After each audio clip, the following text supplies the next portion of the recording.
Welcome to the Slop Temple. We pray this video helps. Power off your Ps4 fully using the power menu and wait 30 seconds before proceeding.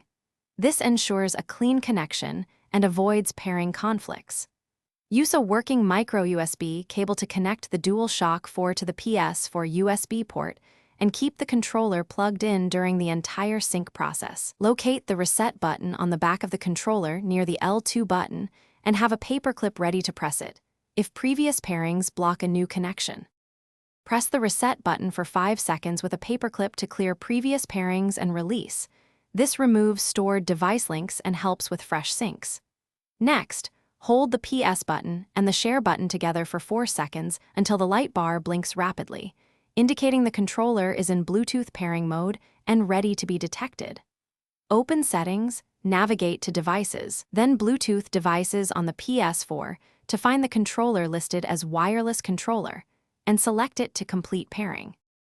If USB pairing fails, try a different micro USB cable or a different USB port on the Ps4, because cables often fail before controllers do and ports can be intermittently faulty. Update Ps4 system software via Settings, System Software Update if the controller won't pair. An older firmware version can block Bluetooth compatibility or introduce pairing bugs. If problems persist, try pairing the controller with another Ps4 or a PC to determine.